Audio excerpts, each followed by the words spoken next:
Hello and good afternoon. In this video, we're going to tackle when you need to start advertising in your real estate business.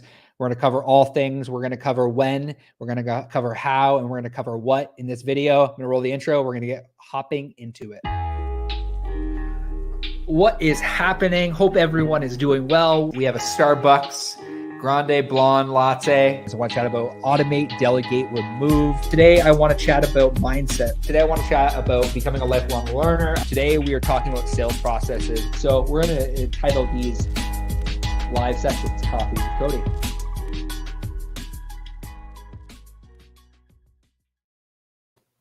Hello, hope you're having a good day. Thanks for tuning in to another episode of Coffee with Cody. If you're listening on iTunes or Spotify, I want to say thank you. If you are live, throw live in the chat with below with me. If you are watching the replay, throw a replay. We'd love to know where you're at in your real estate business. If you're even in real estate, really today, I want to provide some massive value on when you should start advertising in real estate inside of your business, when you should actually start running online ads.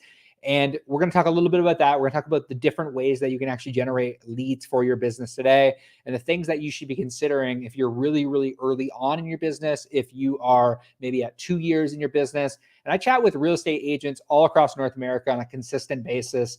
And there are some key things that I look for when I'm speaking with agents about have they mastered the basics. One of my favorite people in the world, Alex Hormozi, talks about this all the time. He says, advanced people never don't do the basics.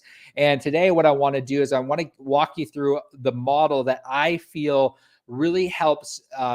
I've seen successful 6 and 7 figure real estate agents and real estate teams really master this. And I hope you get a ton of value today. And what I'm going to do is I'm going to share my screen and we're going to walk through it.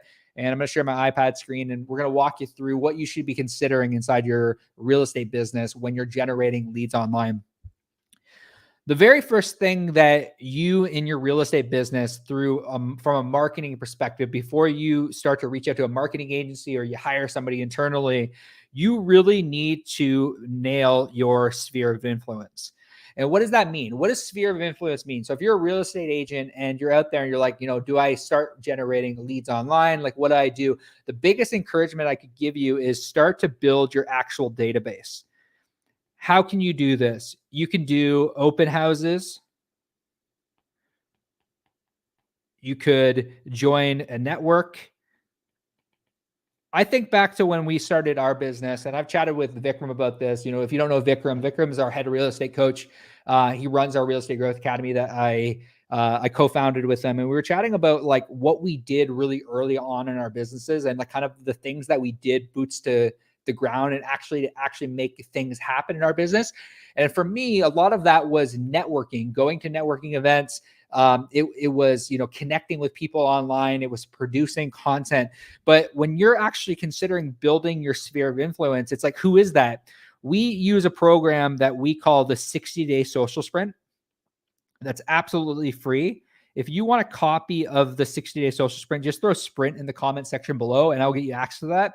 But this is another great way to actually build your sphere of influence. Now, inside of your sphere of influence, something I would highly implore you to do when you're building your database, when you're building your list, is try to connect with as many people. So go to networking events and try to get those people into a CRM, customer relationship management software. The important reason why you want to have a CRM early on in your business is so that you can track touch points over time. So today, for example, I have been chatting with this new client over the last couple of years. We've been having conversations. We're on Instagram together. We follow each other. We've met up in person, but it's taken a lot of courting in order to actually physically get them to work with us.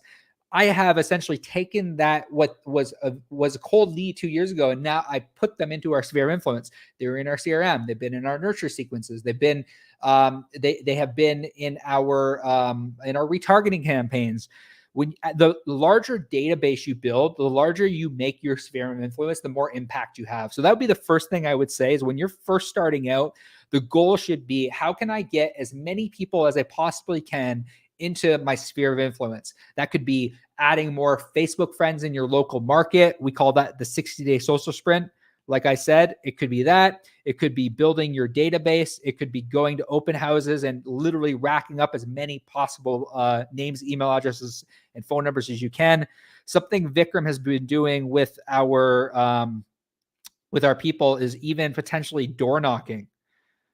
There is something that he essentially talked to some of our Real Estate Growth Academy people about leaving sticky notes on doors to get people to call you back. And maybe they're not ready to go right now, but you throw them into your database, you throw them into your sphere of influence, and they could be ready to go 3, 6, 9, 12 months. And you just get as many people as you possibly can into a drip campaign, into your sphere of influence. That's the first layer that I would say when you're building a real estate business. Through the hundreds of conversations that I've had, it's so important to really manage your sphere of influence and really have a systematic approach to how you're going to continually have conversation with your sphere of influence. The next thing is your past client list. So when you're looking at your past client list, what are you doing to actually nurture them? And we're going to get into when you should start advertising. And my encouragement is, like, you need to lock in these two things inside of your real estate business before you consider to do online advertising. It's like, what are the back end systems and processes that you are actually going to do in order to make sure your sphere of influence feels special, in order to make sure your sphere of influence actually gets taken care of?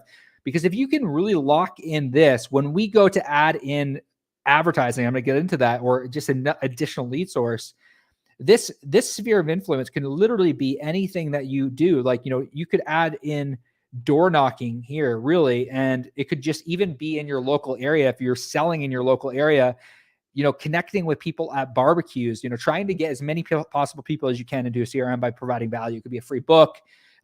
There's so many different ways to get leads without having to spend any money. Like I said, the next thing is your past client list. Like, what are you doing inside of your business in order to ensure that you are nurturing your past client list? Is it you're scheduling birthday reminder follow-ups? That could be nurturing your past client list. It could be birthday reminders. It could be that you are producing a ton of content, producing a ton of educational content. That could be another way to make sure that you speak to your past client list.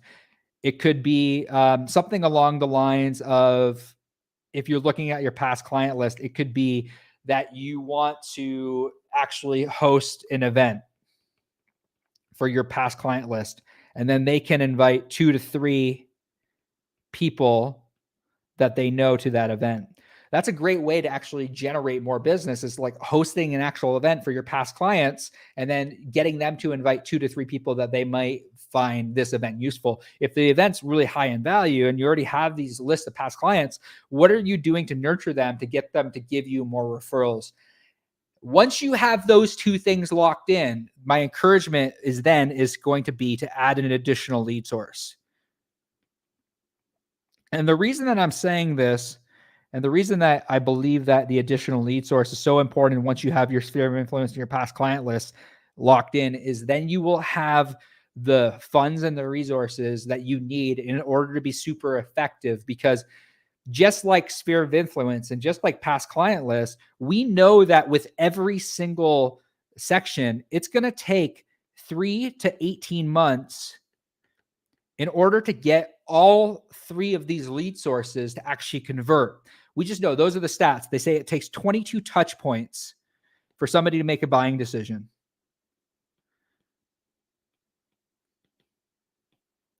So put that into perspective.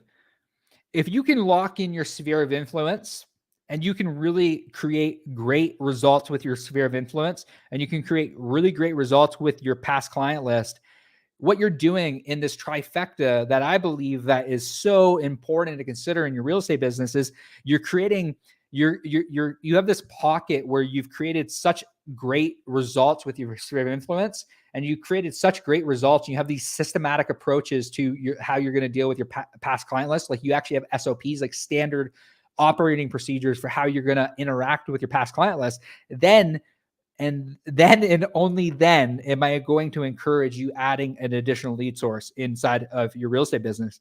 Because remember that when you're generating these leads online, it's like, even if they're interested in talking to you, like, online leads are skeptical. They're cynics. Like, think about even how you interact with marketing agencies as a real estate agent, or how you interact with other businesses online that you see them. It takes time to build trust. It takes time to actually get them to a point where they're ready to take the actual leap and have a conversation with you. So when you have these two things locked in, what ends up happening is you can create this additional lead source.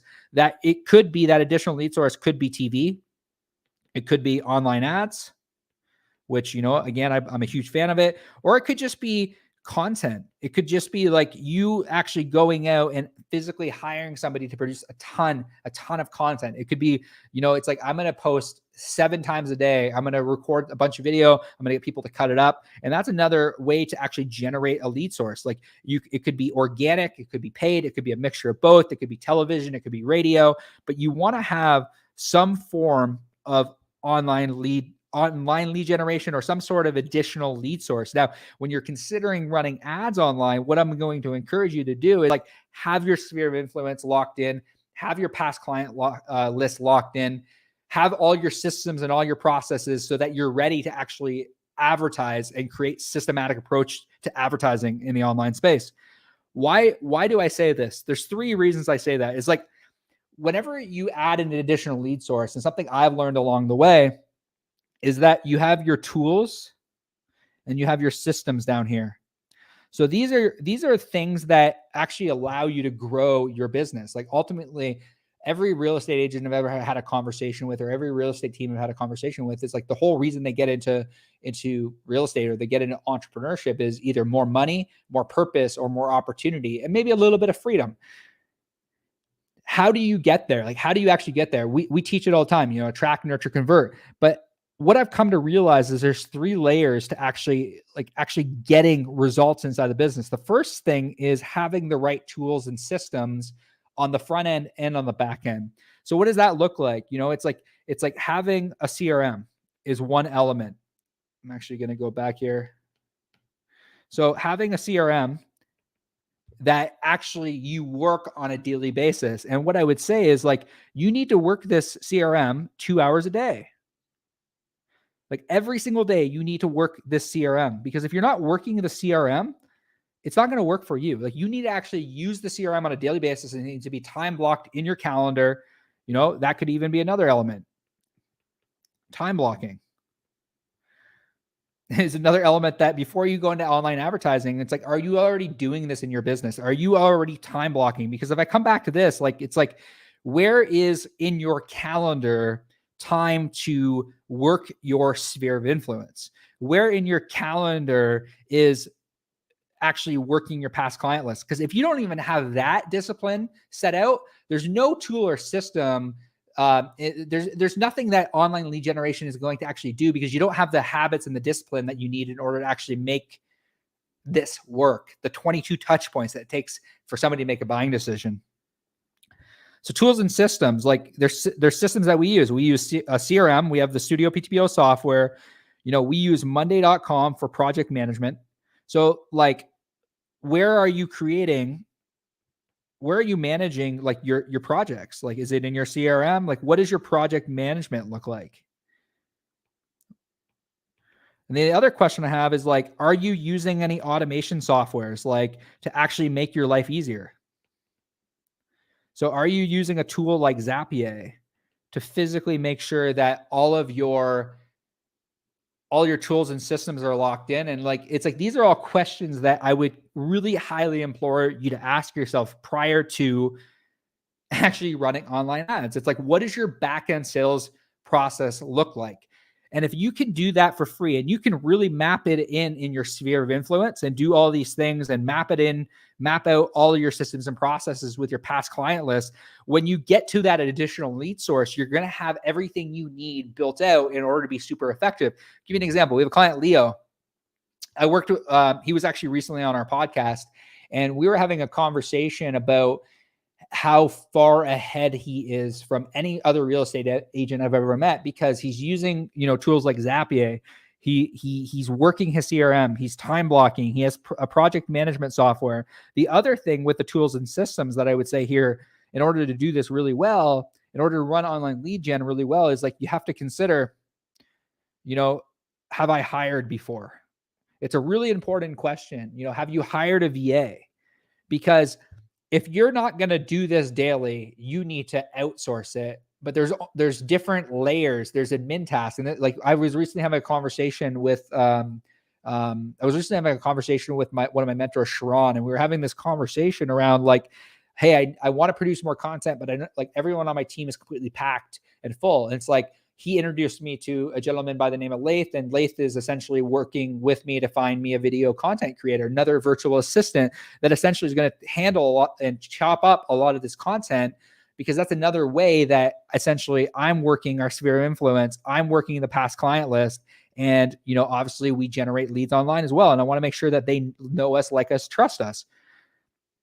So have you hired a VA before? Have you hired a virtual assistant that can help you essentially produce results on the back end? It's like, once you get a lead, what happens? Once you get an appointment, what happens? How do you nurture them? Do you have like a welcome kit? Do you have all these things on the back end that it takes in order to be successful on online lead generation? Because I know that the clients that have this back end sales process really ironed out, they're getting really great results.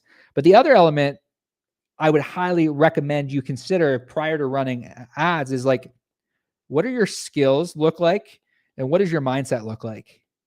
The reason I ask that is like, have you ever used a script? I say all the time, if you don't script it, do you really care? Like, maybe it's not a script. Maybe it's just a framework that you're using in order to make sure that you cover all the bases. The encouragement I want to give every real estate agent listening to this live is that if you're not using a script or you're not using a framework, I could say, hey, you don't care. Maybe it's not that you don't care. Maybe it's the script or the framework is there so that you don't miss anything. Even if it's a checklist, even if it's something that the last thing you want is to get in front of a buyer and not give them the information that they need, not serve them at a high level. That's the encouragement that I say about skills, about actually practicing on a daily basis. Like, do you practice your conversations? Do you practice do you role play? Do you have conversations with other realtors? What are they doing? And that's really where the skills really come in. And that's why we created the Real Estate Growth Academy, was to help people level up their skills and their mindset. It's like, do you really believe that you can do 600K this year? Like, do you actually believe that? Do you have like the habits? Do you have the routines to actually hit $600,000 this year? Or maybe your goal is even 100K. Do you have the habits and the routine? Like, do you actually have the information that you need in order to actually get there? Is another question that I would ask, encourage you to ask yourself.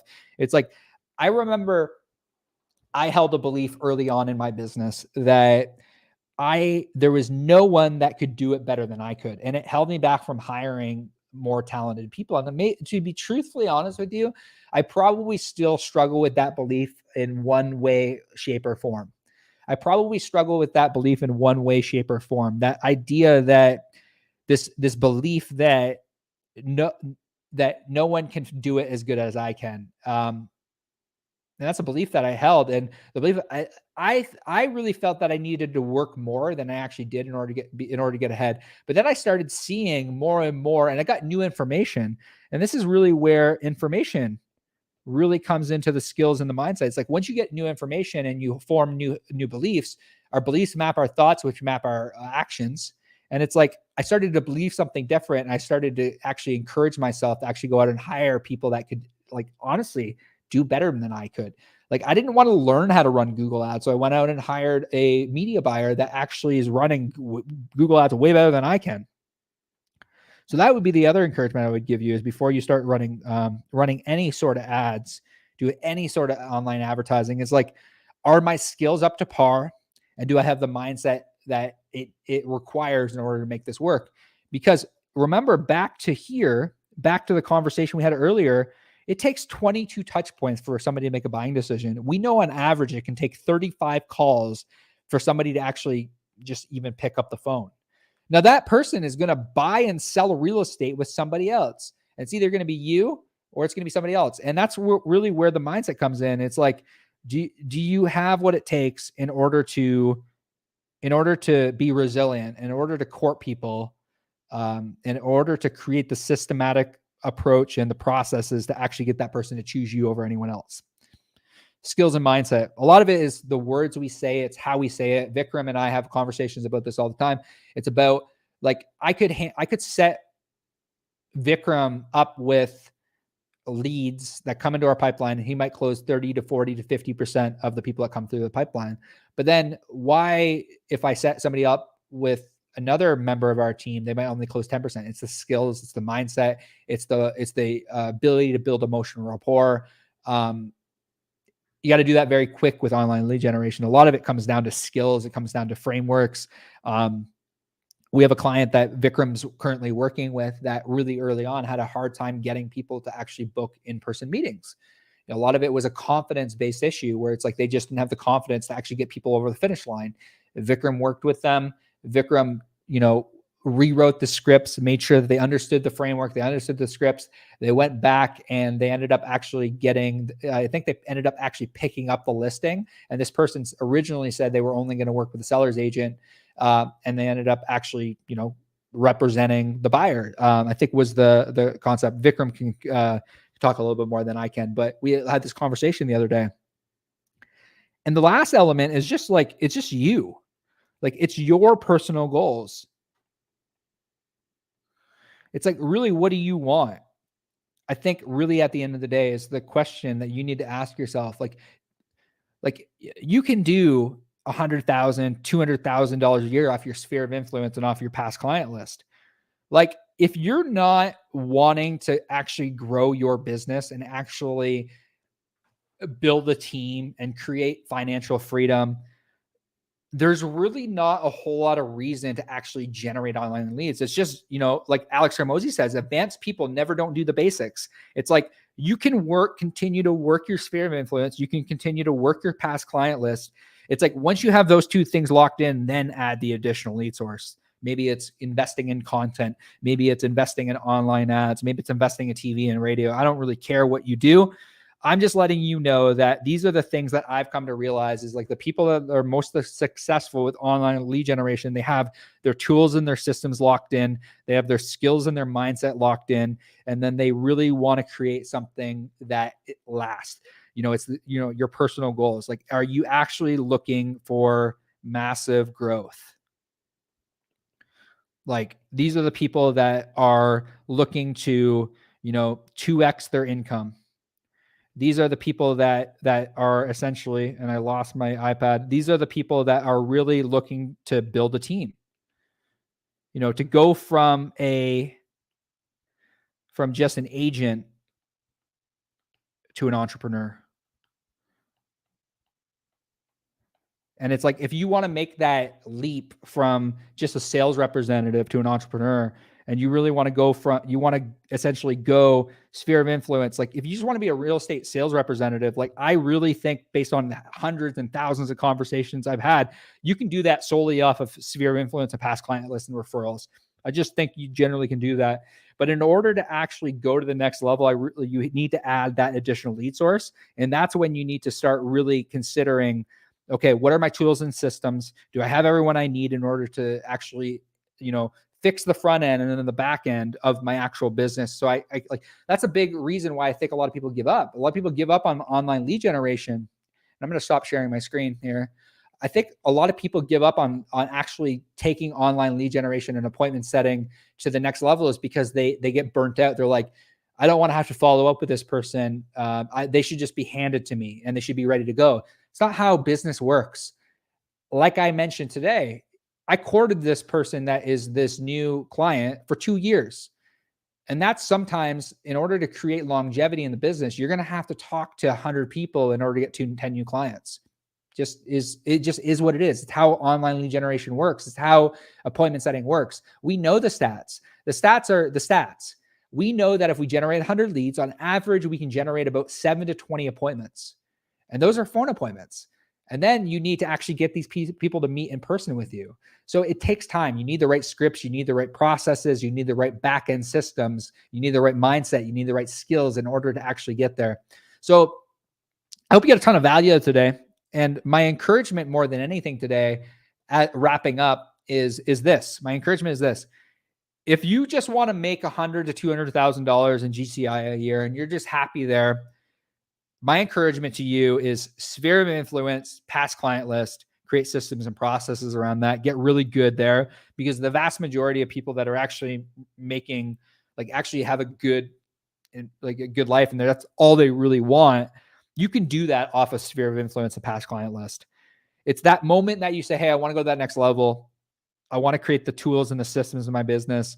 Maybe I want to go high six figures. I want to go seven figures. It's creating the tools and systems, the CRM, the time blocking, the project management, the automation, the hired virtual assistants. It's the leveling up your skills and your mindset, your script and your frameworks, your belief in your ability to figure things out, gathering new information. And then it's like, that's really you right here. If that's you, you have that personal goal where it's like, hey, I want to 2x my income. I want to build a team. I want to go from agent to entrepreneur. I really want to I want to have massive growth inside my business. That's when I would add the additional lead source based on the conversations that I had with so many real estate agents and real estate teams across the board. So I hope you got a ton of value out of today. I hope you got some ideas. If you did, let me know in the comment section below what you got in regards to value. This is a longer one. I'm going to start doing some more drawing and, some more teaching. Hope you got a ton of value today. I want to say thank you again for tuning in another episode of Coffee with Cody. Hope that provided some clarity around when you should start advertising online and just some of my concepts around the conversations I've had with real estate agents and with especially with our head real estate coach, Vikram. If you want more information around joining the Real Estate Growth Academy, if you want more information around joining, if you feel like you're ready to go, you're willing to do the 22 touch points, you're really willing to add that additional lead source. We have a pay per booked appointment system where you essentially only pay per appointment, pay per live transfer. We also have the Real Estate Growth Academy. I'm the co-founder of the academy. And essentially what we do is if you've seen our model before, we help real estate agents attract more leads, generate more appointments, and we give them the scripts, tools, and trainings that they need in order to convert more leads to clients. Really at the center and our mission is to help agents make more money, because there's a lot of agents and teams that are broke, that are stressed and burnt out. And really my mission is to make sure that you're not one of them. Really within our conversion model, everything that Vikram works with our team on is really around influence, it's around sales, it's around processes, really helping you take things to the next level. And that's really the goal more than anything. If you want more information, just send me a message with the word academy. I'll get you more information. If you're listening back on YouTube, just email us at info@studioptbl.com. Just put it in the actual subject headline, Academy. We'll get you some more information. Regardless, hope you got a ton of value today. I really thank you for your attention, and we'll chat with you all soon.